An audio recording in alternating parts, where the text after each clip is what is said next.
I wanted to live like Mr. Swiderski lived. I wanted the big car that he had. I wanted that big home that he had. We lived in a 2-bedroom apartment. It was 7 of us, plus Mama.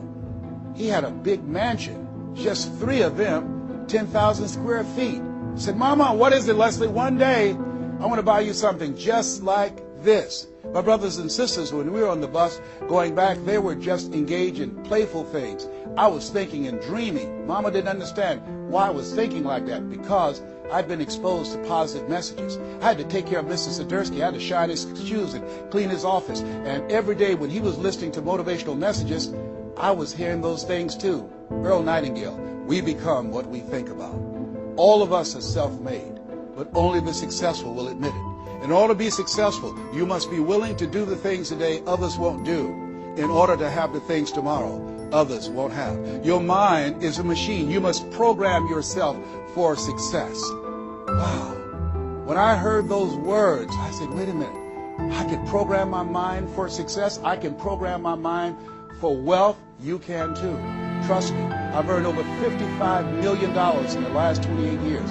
Anybody told me that I would be doing what I'm doing right now? I spoke recently in Sweden. They paid me 40,000 euro for an hour speech.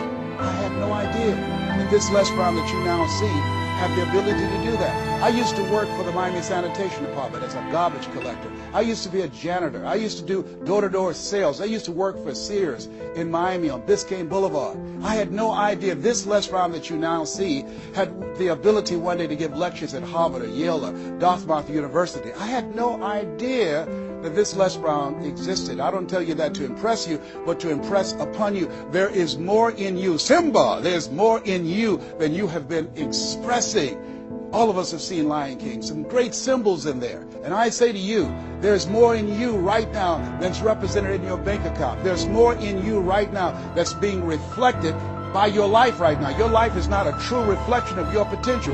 You have greatness within you. You have the ability to do more than you can ever begin to imagine. There's a reason that my favorite book says, as a man thinketh, so is he. And as he continues to think, so he remains. In order for us to begin to break into that level of greatness that we have within ourselves, you have to make a conscious choice every day to expose your mind to positive messages.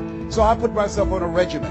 I do this every day, and I suggest that you do it. Write this down. Number 1, listen to motivational messages every day. If you have Choosing Your Future, a set of tapes, the CDs that we produce, or Creating Your Greatest Life, I guarantee you, if you do what I'm sharing with you right now, for 6 straight months, every day your life will never be the same again. I guarantee it 100%. You listen every day for 1 hour to Creating Your Greatest Life, any of those messages, because faith comes by hearing and hearing and hearing. What it will begin to do is interrupt the story in your mind. It will override the story that you believe about yourself. It will distract all the negative thoughts that you have that's holding you back, that held me back for 14 years. When I used to go see the #1 motivational speaker on the planet, Zig Ziglar and Tony Robbins, and my heart said, I can do that. I love to help people. I'm just like my mother. And then my mind would ask, how? And I went from my heart to my mind. And my mind would say, Les Brown, you don't have a college education. Les Brown, you've never worked for a major corporation. Les Brown, you were labeled educable mental retarded. They call you DT, the dumb twin. You're not as smart as your brother. Have you ever thought about something you wanted to do and you convinced yourself that you couldn't do it? See, sometimes we need to have some external voices. And so by listening to motivational messages, that began to override the negative thoughts that I had about myself in my mind. And it gave me a new story and empowered me and gave me a vision of myself beyond my circumstances and mental conditioning and started me to writing a new chapter in my life.